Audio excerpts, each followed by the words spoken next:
Hey guys, I'm Josiah, and today I'm going to be giving you my review for Lego Movie 2, the second part. This will probably be a shorter review since there really isn't all that much to talk about with this movie in a strange way. The thing I liked about this film was that it carried a really good theme throughout the film of siblings learn how to get along and play together.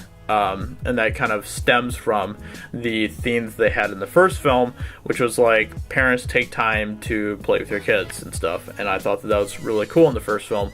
And they definitely carry a positive theme like that into this film, which I really enjoyed a lot.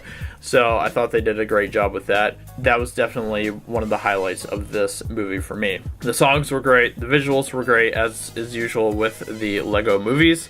I thought that the different worlds that they went to in this film were really well done as well. And that's always something that I just really enjoy with the Lego movies, is when they take time to go to different settings, different worlds and stuff. And that is always one of my favorite parts about these movies, and this film did a good job with that as well. I think they could have done a little bit more with that, but for the most part, it was pretty well done. The one thing that I wish this film did better was have more iconic characters. Like, you know, in the first one, how we have like characters like Gandalf, Dumbledore, the Justice League. I think even like TMNT show up at one point, if I remember right.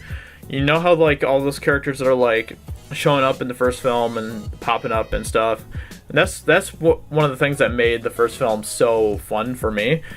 The second film didn't really do too much of that. Like, it has like some of the characters like the Justice League show up again. Gandalf, I think, is in it briefly, but I wish that they would have shown new iconic characters that we can recognize and we love show up in this film as well.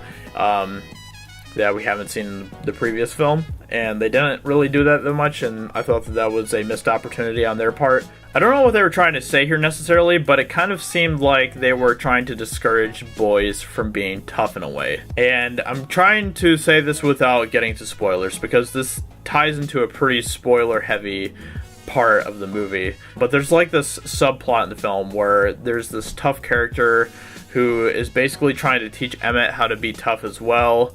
But it was just kind of weird because like they kind of made it seem like the tough guy was like bad for being tough. And it was just really weird. It seemed like they were trying to say like guys who are tough and take action are bad, and guys who are like sweet and gentle like Emmett are good. And I don't really know if that is what they were getting at, but that's just like the way that it seemed to me, and it was really weird.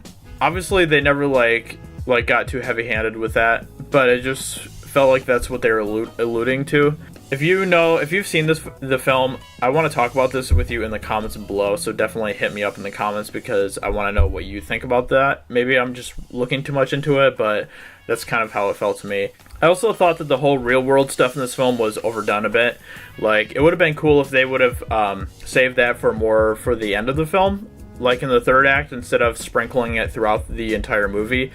And I think that would have paid off a lot better, because the real world elements was kind of like the big reveal of the first film and what made the first film so cool.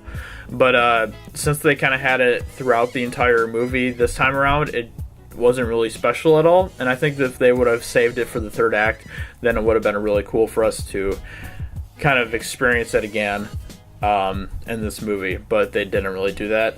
They kind of had it throughout the entire movie, and that was kind of weird to me. I'm going to give this movie 3.5 stars. But honestly, if you have time this weekend, go see Alita. That movie deserves our support more than the Lego Movie 2 does, I believe.